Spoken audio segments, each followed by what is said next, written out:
नमस्कार, वीकेंड आ पहुंचा है। आप सभी का स्वागत है पावर ब्रेकफास्ट में। आपके साथ मैं हूं नेहा आनंद। आइए देख लेते हैं कि फ्राइडे मॉर्निंग अंतर्राष्ट्रीय बाजारों से किस प्रकार के संकेत दिख रहे हैं। तो एक बेहतरीन शुरुआत होती हुई दिखाई दे रही है। स्टिक्स निफ्टी जहां 66-67 अंकों की स्ट्रेंथ दिखा रहा है, वहीं डाउ फ्यूचर्स भी 30 अंकों की मजबूती के साथ अपने आप को हरे निशान में टिकाए हुए है। Flat to positive trade Nasdaq futures में दिखाई दे रहा है। और बाकी जितने एशियन मार्केट्स हैं, निके की अगर बात करें तो 200 अंकों की स्ट्रेंथ वहां है, और दूसरे भी जितने मार्केट हैं वो ऑलमोस्ट आप कह सकते हैं आधे से 1% की मजबूती लेकर खुले हैं। अच्छा सरप्राइज कमबैक तो हमने कमोडिटी मार्केट में देखा, फिर चाहे सोना चांदी हो, कच्चा तेल हो या बेस मेटल्स, तगड़ी रिकवरी हमने देखी कच्चे तेल में। सोना भी 2 हफ्ते बाद हमने देखा है $2000 के काफी करीब है। तो एग्जैक्टली क्या कुछ हुआ है अंतर्राष्ट्रीय बाजारों में, इस तरह के कमबैक की वजह क्या है, और अब कौन से महत्वपूर्ण डेटा पॉइंट्स इवेंट्स हैं जिन पर रखनी है नजर, पूरी डिटेल लेकर दीपांशु हमारे साथ स्टूडियो में जुड़ चुके हैं। दीप, मॉर्निंग। चौतरफा कमबैक दिख रहा है, लेकिन सवाल वही है, is the comeback here to stay? कौन से डेटा पर नजर रखनी है? और ऑफ कोर्स जो डेट सीलिंग पर तो अहम वोटिंग जारी है, तो क्या हो रहा है एग्जैक्टली? फाइनली थोड़ा खबर पर अच्छा रिएक्शन आया। हम जैसे कल भी बात कर रहे थे कि डेट सीलिंग आपकी क्लियर हो गई, आपको इसकी इतनी बड़ी चिंता बनी हुई थी, क्लियर मेजॉरिटी के साथ कोई अड़चन नहीं आई, फिर आप क्यों नहीं रिएक्ट कर रहे हैं? तो शाम को अमेरिकी बाजारों ने डिसाइड करा कि चलिए थोड़ा रिएक्ट किया जाए, और अच्छा खासा रिबाउंड आपने आते हुए देखा। शुरुआत थोड़ी सुस्त हुई थी, बट ऑलमोस्ट पहले 10-15 मिनट की वीकनेस के बाद आपने देखा कि जबरदस्त रिकवरी अमेरिकी बाजारों में आई, और फिर थ्रू द डे गेन्स उन्होंने होल्ड ही करी। इनफैक्ट निचले स्तरों से अगर आप देखें तो डाउ 350 अंक सुधर कर करीब 150 अंक ऊपर बना। इंट्राडे में तो ऑलमोस्ट 450 अंकों की रिकवरी हमने डाउ में देखी थी, तो अच्छी खासी बढ़त वहां पर आती हुई दिखी। अच्छा सुधार निचले स्तरों से था। नैस्डैक पर भी हमने देखा लगातार वैसे तो पॉजिटिव मोमेंटम बना हुआ है। कल भी नैस्डैक की लीडरशिप बरकरार थी। लीडरशिप आईटी और सेमीकंडक्टर शेयर से ही आपको आती हुई दिख रही, इसलिए ऑलमोस्ट 1.25% ऊपर आपको नैस्डैक भी बंद होते हुए दिखा। कुछ आईटी दिग्गज थे जो जबरदस्त एक्शन में थे। एप्पल और मेटा, इन दोनों शेयर्स में आपने बढ़िया खरीदारी देखी है।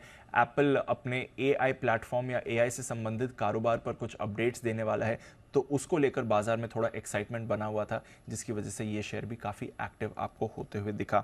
एनर्जी में रिबाउंड था, और इसकी वजह से भी बाजार को बढ़िया सहारा मिला। Energy sector as a whole कल लीडरशिप दिखा रहा था अमेरिकी बाजारों में।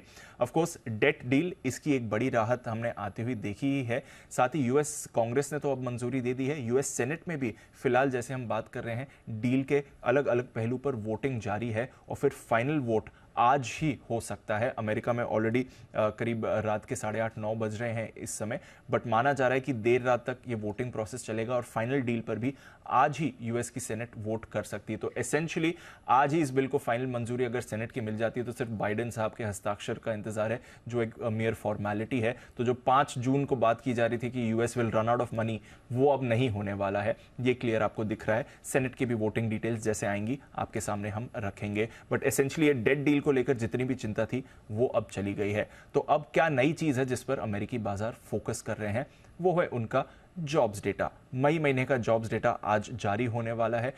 माना जा रहा है करीब 1.8 से 1.9 नई जॉब्स जोड़ी जा सकती हैं, 9 लाख नई जॉब्स जोड़ी जा सकती हैं। पिछले महीने करीब 2.5 लाख नई जॉब्स जोड़ी गई थी, तो वहां से गिरकर 1.8 से 1.9 लाख का आंकड़ा आ सकता है। बेरोजगारी 3.4% से हल्की बढ़कर 3.5% पर आने का अनुमान है। तो देखते हैं कैसा जॉब्स डेटा आएगा। जैसा कि हम पिछले कुछ दिनों से बात कर रहे हैं, बाजार ऑलरेडी प्राइस इन कर रहे हैं कि शायद जून महीने में रेट पॉज हो सकता है, जो 14 महीने की फेड की पॉलिसी है। बट ये डेटा काफी अहम रहेगा फेड पॉलिसी का इंडिकेशन देने के लिए, अगर जॉब मार्केट में आपको असल में सुस्ती देखने को मिलती है या नहीं, तो उस पर बाजार की नजर बनी हुई है। 10 साल की यील्ड 3.6% के आसपास स्टेबल है, कोई वहां पर मूवमेंट नहीं आ रहा है। यूरोप में भी कल आपने बढ़िया रिबाउंड देखा है, 1 से 1.25% तक की तेजी यूरोप के बाजारों में भी आती हुई रखी। यूरोपियन यूनियन का कल इन्फ्लेशन डेटा आपको आते हुए दिखा है, काफी बढ़िया डेटा आया है। अप्रैल के 7% से गिरकर मई में यूरोप का इन्फ्लेशन 6.1% का है, तो बड़ी गिरावट हुई है। बाजार ने 6.3% का अनुमान लगाया था, तो उसके मुकाबले भी अच्छा डेटा आया है, तो यहां से भी यूरोप के बाजारों को सहारा मिला। बट ऑफ कोर्स जैसे आप बता रही थी, बड़ा एक्शन हमने कमोडिटी बाजारों में आते देखा है। चौतरफा रिबाउंड अक्रॉस कमोडिटीज आपको दिखा है। एनर्जी ले लीजिए, मेटल्स ले लीजिए, गोल्ड एंड सिल्वर ले लीजिए, और डॉलर इंडेक्स में गिरावट का भी इसका योगदान था। डॉलर इंडेक्स 103.5 पर आते हुए दिखा है। इंट्राडे में 3 महीने की सबसे बड़ी गिरावट आपने आती हुई देखी, जिसकी वजह से बाकी सारी कमोडिटीज़ में बढ़िया उछाल था। ऑफकोर्स ओपेक की बैठक है संडे को, उससे पहले कच्चे तेल में भी हमने रिबाउंड आते हुए देखा है। 2.5-3% उछल कर फिलहाल ब्रेंट आपको $74 के ऊपर दिख रहा है। देखते हैं क्या सहमति बनती है। कई सारी रिपोर्ट्स आ रही हैं दोनों तरफ के प्राइस एक्शन को लेकर, आउटपुट कट होगा या नहीं उस पर। इसके अलावा सोना भी अब $2000 के करीब आ रहा है, 2 हफ्ते की ऊंचाई पर आपको दिख रहा है। बेस मेटल्स में रिबाउंड है, कॉपर और एल्यूमिनियम भी 2 हफ्ते की ऊंचाई पर आ गए हैं, और ज्यादातर एग्री कमोडिटीज भी काफी एक्टिव हैं। तो across asset classes, specially equities, कल हमने एक अच्छा रिबाउंड देखा है। डेट डील की चिंता खत्म हो गई है। अब देखना पड़ेगा यूएस का जॉब्स डेटा कैसा आता है। चलिए, तो कुछ अच्छे ट्रिगर्स और अच्छे क्यूज बनते हुए दिखाई दे रहे हैं हमारे मार्केट्स के लिए। एटलीस्ट विदेशी बाजारों से तो इसी तरह के संकेत दिख रहे हैं। धन्यवाद दीपू, पूरी डिटेल दर्शकों के सामने रखने के लिए। आइए आगे बढ़े, उससे पहले देख लेते हैं कि कल यानी कि गुरुवार को संस्थागत निवेशकों का प्रदर्शन कैसा रहा। हल्की फुल्की सी बिकवाली हमने देखी कि विदेशी संस्थागत निवेशकों की तरफ से कैश स्पेस में आई है, लेकिन खरीदारी तो डीआईआईज की तरफ से अच्छी दिखी है। 490 करोड़ की खरीद का फिगर वहां से दर्ज होता हुआ दिखा है। अब जिस तरह के अच्छे ग्लोबल संकेत बनते हुए दिख रहे हैं, क्यूज भी काफी बेहतरीन है, इन सब के बीच आज हमारे मार्केट कैसे रिएक्ट कर सकते हैं, कैसी ट्रेडिंग रणनीति आपको अपनानी है, इस पर बात करने के लिए जी बिजनेस के मैनेजिंग एडिटर अनिल सिंह भी हमारे साथ जुड़ चुके हैं।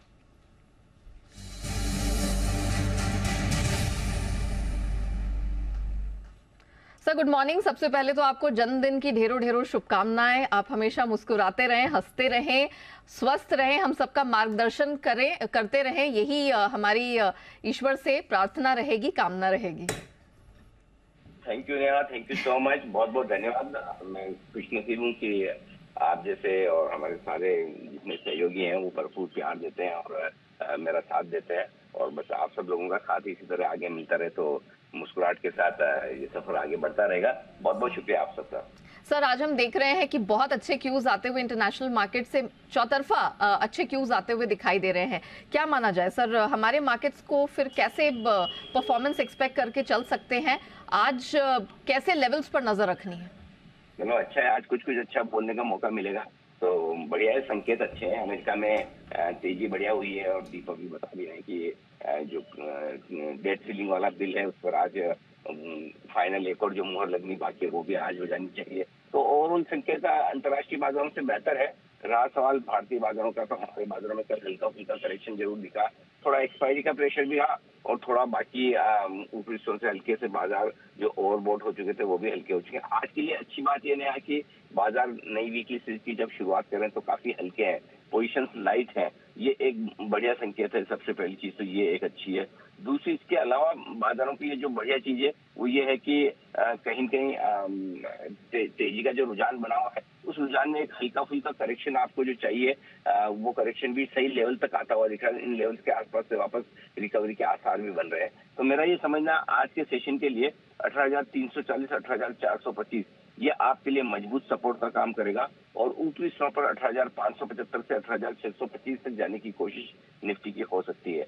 जहां तक बैंक निफ्टी का सवाल है, 43,400, 43,525 ये आपके लिए मजबूत सपोर्ट का काम करेगा, और ऊपरी स्तरों पर 44,000, 44,150 तक जाने की कोशिश बैंक निफ्टी की वापस हो सकती है। तो मूड माहौल पॉजिटिव ही है, और कल और परसों 2 दिनों के हल्के फुल्के करेक्शन के बाद भारतीय बाजार फिर से एक अच्छी मजबूती के लिए और थोड़ी रिकवरी के लिए तैयार होते हुए आज आपको नजर आएंगे। जी definitely sir, thank you so much. दिन के दौरान भी हमें आपकी मार्गदर्शन का इंतजार रहेगा, लेकिन फिलहाल तो सर से क्लियरली ये संकेत मिलते हुए दिखाई दे रहे हैं कि यहाँ पर आपको बिल्कुल खरीदारी का, रिकवरी के लिए तैयार रहना चाहिए। 18,340 से 425 ये आज के लिए सहारा देने वाली बैंड होगी जहां तक निफ्टी का सवाल है, और जो अपर बैंड स्ट्रेच होती हुई 18,575 से 625-50 तक दिखाई दे रही है। बैंक निफ्टी का जहां तक सवाल है, सहारा मिलेगा इसको 43,400 से 525 के बीच में, और ऊपर ये स्ट्रेच करता हुआ 44,000, 44,150 तक नजर आ रहा है। तो इन लेवल्स पर आपको रखनी है नजर, और इसी में आपको मिलेगा कमाई का मौका। आइए अब जान लेते हैं कि खबरों के दम पर किन स्टॉक सेक्टर्स में दिखेगा एक्शन। अरमान हमारे साथ पूरी डिटेल्स लेकर तैयार हो चुके हैं। अरमान मॉर्निंग, आज मेरे पास आपके लिए 2 सवाल हैं। नतीजे तो खत्म हो गए हैं तो घबराने की जरूरत नहीं है। तो पहले तो मुझे ये बता दीजिए आज के लिए महत्वपूर्ण क्यूज कौन से हैं, ट्रिगर्स कौन से हैं, कैसा एक्शन दिखेगा? जी गुड मॉर्निंग। आज कई सारे ट्रिगर्स हैं, कुछ खबरें भी हैं आपके पास। सबसे पहले मिंडा कॉर्प, जहां पर बोर्ड बैठक में इक्विटी और प्रेफरेंशियल इशू के जरिए या फिर QIP या राइट इशू के जरिए जो है पूंजी जुटाने पर विचार किया जाएगा। एक्स डेटेक कई सारे स्टॉक्स में, इंडसइंड बैंक वहाँ पर डिविडेंड है, इन्फोसिस वहाँ पर भी डिविडेंड, हैवेल्स, पेज इंडस्ट्रीज, एडेलिस फाइनेंशियल सर्विसेज जहाँ पे जो डीमर्जर है एडेलिस फाइनेंशियल सर्विसेज और नुवामा वेल्थ का वहाँ पर भी है, और स्टॉक जो है वो T22 सेगमेंट में भी है। फिर ग्लोबल के हिसाब से सिंगापुर में ट्रेडिंग हॉलीडे है और USA में जो मई महीने का जॉब का डेटा है वो आएगा। कोल इंडिया पर आप ध्यान रखें क्योंकि OFS का बेस साइज का लगभग 3.5x टाइम्स जो है बढ़ता हुआ दिखा है, और ग्रीन शू ऑप्शन का इस्तेमाल जो है वो करने का निर्णय लिया गया है। आज से रिटेल निवेशकों के लिए OFS में भाग लेंगे। आदित्य बिरला कैपिटल, ग्रासिम इंडस्ट्रीज पर आपको ध्यान रखना है क्योंकि इक्विटी के जरिए AB कैपिटल को लगभग 1250 करोड़ जो है जुटाने की मंजूरी जो है मिलती हुई दिखी है, और इसी के साथ साथ ग्रासिम इंडस्ट्रीज को लगभग 165 के भाव पर करीब लगभग 6 करोड़ शेयर जो है जारी करने की मंजूरी मिली है। अपोलो हॉस्पिटल यहाँ पर अपने हेल्थ केयर प्लेटफॉर्म में हिस्सा बेचने के लिए कंपनी जुटाएगी। लगभग अगर आप देखें हिस्सा बेच के हिस्सा जो है वो बेचेगी और कंपनी जो है लगभग $20 करोड़ उससे जुटाएगी, और लगभग अगर आप देखें 5 से 6% की जो है हिस्सेदारी बेचेगी कंपनी। वेदांता, यहाँ पर अगर आप देखें वेदांता रिसोर्सेज जो प्रमोटर ग्रुप कंपनी है वहाँ पर उन्होंने लगभग $45 करोड़ जो है वो जुटाए हैं। SJVN यहाँ पर नेपाल में लगभग 670 मेगावाट का lower Arun hydro electric project के लिए डेवलपमेंट करार किया है, और ये जो करार है उसमें अगर आप देखें 5 साल में ये प्रोजेक्ट तैयार किया जाएगा, जिसकी अगर आप लागत देखें तो लगभग 5,800 करोड़ के आसपास जो है आती है। इन्फो एज यहाँ पर इनकी सब्सिडरी AIPL 4B नेटवर्क्स में निवेश का जो फॉरेंसिक ऑडिट करवाएगी, और ये जो अगर आप देखें सब्सिडरी ने लगभग 290 करोड़ के आसपास की जो है वित्तीय सहायता जो है दी थी। और अंत में गति लिमिटेड पर ध्यान रखें क्योंकि प्रमोटर्स TCI फाइनेंस ने लगभग 25,000 जो कि अगर आप देखें 0.02% जो है हिस्सेदारी बेची है, और ओपन मार्केट के जरिए 30 मई को जो है हिस्सेदारी घटाई गई है। ओके, चलिए ये तो बात हो गई क्यूज की, ट्रिगर्स की, जिसके दम पर हम चुनिंदा स्टॉक सेक्टर्स में एक्शन देखेंगे। लेकिन अरमान, मई महीने के ऑटो बिक्री के आंकड़े निकल कर आए हैं, तो दिन के दौरान हमने ट्रेडिंग के दौरान तो देखा, बाजार बंद होने के बाद भी कुछ नंबर्स आए हैं, तो जरा एक हमें आइडिया दीजिए कैसे रहे वो नंबर्स। बिल्कुल, कई सारे ऑटो नंबर्स मार्केट जो है बंद हुए उसके बाद भी आते हुए दिखे हैं, जिसमें सबसे पहले टाटा मोटर्स की अगर आप बात करें तो डोमेस्टिक PV का जो हमारा अनुमान था वो उससे कमज़ोर जो है आंकड़े आते हुए दिखे हैं। हालांकि अगर आप देखें ओवरऑल 6% बढ़कर आया है, या अगर आप टोटल CV की बात करें तो वहाँ पर 12% के आसपास की आपको कटौती आती हुई दिखेगी, हालांकि जो हमारा अनुमान था उससे बेहतर है। हीरो मोटो यहाँ पर जो 2 व्हीलर के जो आंकड़े आते हुए दिखे हैं वो हमारे अनुमान से बेहतर आते हुए दिखे हैं, अगर आप देखें बढ़कर 7% के आसपास जो है आते हुए दिखे हैं। TVS मोटर्स यहाँ पर भी जो 2 व्हीलर के आंकड़े हैं वो हमारा अनुमान था उससे बेहतर आते हुए दिखे हैं, आपको लगभग 11% के आसपास की ग्रोथ दिखेगी। आयशर की बात करें तो वहाँ पर भी जो हमारा अनुमान था उससे बेहतर आंकड़े आए, लगभग 22% के आसपास की आपको ग्रोथ दिखेगी। और अंत में अशोक लेलैंड की बात करें तो वहाँ पर जो हमारा अनुमान था उससे कमज़ोर आते हुए दिखे हैं, अगर आप YOY कंपैरिजन जो करें तो वहाँ पर 1% के आसपास गिर कर आते हुए दिखे हैं। तो ओवरऑल कुछ पैरामीटर्स पर आप देखें कई सारे ऐसे हैं जहाँ पर जो हमारे अनुमान से बेहतर भी आते हुए दिखे। ओके, चलिए अरमान, बहुत शुक्रिया आपका हमारे साथ जुड़ने के लिए और बताने के लिए कि आज मार्केट में कौन कौन से सेक्टर्स हैं, स्टॉक्स हैं जिनमें खासा एक्शन दिखेगा, और खबरों के दम पर कहां कहां कमाई के मौके हमें मिलते हुए नजर आएंगे। चलिए आपको बाजार का एक क्विक चेक दे देते हैं। कल हमने ऑफ कोर्स देखा लाल निशान में मेजर इंडाइसेस बंद हुए हैं। निफ्टी बैंक निफ्टी की अगर बात करें, निफ्टी बैंक 44,000 के नीचे बंद हुआ, लेकिन बहुत सारे ऐसे पॉकेट्स रहे और इंडाइसेस रहे हैं जहां से मार्केट को सपोर्ट मिला है। मिसाल के तौर पर फार्मा स्पेस, वहां पर अच्छी स्ट्रेंथ दिखी। अभी कुछ देर पहले आपको अरमान ने ऑटो सेल्स के नंबर्स भी बताया, उनकी तरफ से भी अच्छा सपोर्ट रहा, और चुनिंदा जो ब्लू चिप कंपनियां हैं उनकी वजह से भी अच्छा स्ट्रेंथ देखने को मिला। लेकिन बाजार की आज कहां नजर रहने वाली है, कौन से स्टॉक सेक्टर्स पे रखनी है नजर, मार्केट एक्सपर्ट श्रीकांत चौहान जी हमारे साथ जुड़ चुके हैं। श्रीकांत जी, मॉर्निंग, बहुत स्वागत है। सबसे पहले तो ऑटो नंबर्स पर ही बात कर लेते हैं। अमूमन अधिकतर नंबर्स यहां पर अच्छे ही रहे हैं, उम्मीद से बेहतर बिक्री के आंकड़े ही दिखे हैं। आपकी कहां नजर रहने वाली है, कौन सा ऑटो स्टॉक आपको आज पसंद आ रहा है? Good morning. तो 2 व्हीलर पे हम कुछ लॉन्ग पोजीशन बना सकते हैं क्योंकि उनका मोमेंटम सही रहेगा। स्पेसिफिकली वहाँ पे देखा जाए तो हीरो मोटर्स, यहाँ पे जो परफॉर्मेंस है वो काफी स्ट्रांग है। ये स्टॉक हमें लगता है कि एक बार शायद 2950 से लेकर 3000 के लेवल्स दिखा सकता है। 2800 के करीब का क्लोज है। स्टॉप लॉस हम रख सकते हैं तकरीबन 2700 के करीब का। कोई भी करेक्शन है तो इसे लॉन्ग करके चले। टाटा मोटर्स, यहाँ पे भी हमें लगता है कि 555 से लेकर 560 के लेवल्स नजर आते हैं और 520 के करीब बढ़िया सपोर्ट है। ये तो बात हो गई ऑटो स्पेस की, लेकिन फार्मा स्पेस, यहाँ पर हमने देखा फार्मा हेल्थ केयर का भी कल प्रदर्शन अच्छा रहा। इनफैक्ट निफ्टी गेनर्स की लिस्ट में जो दोनों स्टॉक्स थे, अपोलो हॉस्पिटल, डिवीज लैब, तगड़ा प्रदर्शन यहाँ से देखने को मिला। लॉरस लैब्स की तरफ से भी हमने अच्छी प्रदर्शन बनते हुए देखा। फार्मा स्पेस आज भी फ्लेवर में रहेगा? बिल्कुल, इनफैक्ट ओवरऑल जितना भी फार्मा के जितने भी स्टॉक्स हैं उन सभी में मोमेंटम था, और फार्मा इंडेक्स इसने भी अपने स्विंग हाई को क्रॉस किया है। तो यहाँ पे भी हमें लगता है कि तेजी बनेगी। टॉप पिक्स रहेंगे यहाँ पे सन फार्मा, सिप्ला, और साथ ही साथ हमें लगता है कि जितने भी हॉस्पिटल्स के रिलेटेड स्टॉक्स है जैसे कि अपोलो हॉस्पिटल्स है, वहाँ पे हमें लगता है कि तेजी और बनी रहेगी। ऑलराइट, इसके अलावा हमने देखा कि आईटी स्पेस वैसे तो इंडेक्स की तरफ से सपोर्ट था, लेकिन चुनिंदा आईटी स्टॉक्स है, उन्होंने अपनी तरफ से थोड़ा सा बाजार को सहारा देने की कोशिश की है। टीसीएस उनमें से एक है, 1% की स्ट्रेंथ वहां पर दिखी। क्या लगता है, टेक महिंद्रा, ये कुछ ऐसे चुनिंदा नाम रहे हैं जिन्होंने थोड़ा मार्केट को सपोर्ट करने का काम किया है। आईटी स्पेस से आज आपकी क्या उम्मीदें हैं? मिड कैप आईटी पर ही फोकस करेंगे या ब्लू चिप्स अभी भी अच्छे लग रहे हैं? जैसे हमें लगता है कि 3 या 4 दिनों से जितनी भी एक्टिविटी आ रही है वो काफी कॉशियस एक्टिविटी हमें निफ्टी आईटी स्टॉक्स में देखने मिल रही है, लेकिन इवेंचुअली उनकी जो क्लोजिंग है वो हायर लेवल्स पे है, और बैंक स्टॉक्स या बैंक सेक्टर के ऊपर थोड़ा दबाव बना हुआ है। तो हमें लगता है कि ये जो टॉप 3 कंपनीज है जैसे कि टीसीएस, इन्फोसिस, विप्रो, वहाँ पे भी तेजी बढ़ेगी, और साथ ही साथ जो मिड साइज आईटी कंपनीज है वहाँ पे भी तेजी बढ़ेगी। तो स्पेसिफिकली अगर फोकस करना है और ट्रेडिंग करना है तो हमें लगता है कि मौके मिलेंगे एचसीएल टेक्नोलॉजीज, टेक महिंद्रा, और साथ ही साथ हमें लगता है कि टीसीएस, ये तीनों में अच्छी तेजी बन सकती है। ओके, साथ ही श्रीकांत जी, आपको आज के मार्केट के लिए क्या पसंद आ रहा है? आपकी बेस्ट पिक्स कहाँ से आएंगी? बिल्कुल, तो देखिए अगर इस पर्टिकुलर मार्केट में अगर एक्टिविटी बन रही है तो रेट सेंसिटिव्स में काफी एक्टिविटी है। स्पेसिफिकली एनबीएफसी में मोमेंटम बना हुआ है। महिंद्रा एंड महिंद्रा फाइनेंस, इसे हमें लगता है कि लॉन्ग करने की कोशिश करनी चाहिए। ये अपने ऑल टाइम हाई के काफी नजदीक आ चुका है और कंसिस्टेंटली हायर हाइज बनाते जा रहा है। 294 के करीब की क्लोजिंग, 305 के टारगेट्स नजर आते हैं। 290 का स्टॉप लॉस रखें, और साथ ही साथ मुझे लगता है कि डीएलएफ, रियल एस्टेट स्टॉक्स में अच्छा मोमेंटम है, और डीएलएफ को लॉन्ग करते चले, लॉन्ग टर्म ब्रेकआउट में ट्रेड कर रहा है। ये स्टॉक 500 रुपए के करीब जा सकता है, तो डीएलएफ को खरीदने के लिए जो स्टॉप लॉस रखना पड़ेगा वो 470 के करीब का होना चाहिए। और श्रीकांत जी, थैंक यू सो मच हमारे साथ जुड़ने के लिए, बताने के लिए कि आज किन किन पॉकेट्स पे रखनी है नजर। लेकिन पसंद आ रहा है इन्हें एमएनएम फाइनेंस, 305 तक का टारगेट बनेगा, खरीदारी करके चले 290 के स्टॉप लॉस के साथ। और डीएलएफ, कल हमने रियलिटी स्पेस से भी अच्छा मूवमेंट बनता हुआ देखा, वहां से भी सपोर्ट था, तो डीएलएफ है इनकी पसंद। 470 के स्टॉप लॉस के साथ 500 के टारगेट के लिए आप डीएलएफ में खरीदारी करके चल सकते हैं। आइए इक्विटी मार्केट के बाद अब नजर डालते हैं कमोडिटी बाजार पर। रणनीति समझाने के लिए आईआईएफएल के कुंवर जी के रवि देवरा हमारे साथ शो में, कुंवर जी कमोडिटीज के रवि देवरा हमारे साथ शो में शामिल हो चुके हैं। रवि, गुड मॉर्निंग, बहुत स्वागत है आपका। अच्छा खासा कमबैक हमने कमोडिटी मार्केट में बनता हुआ देखा है। कच्चे तेल पर फोकस करते हैं, जो स्ट्रेंथ हमने जबरदस्त कल बनते हुए देखी है, is it here to stay?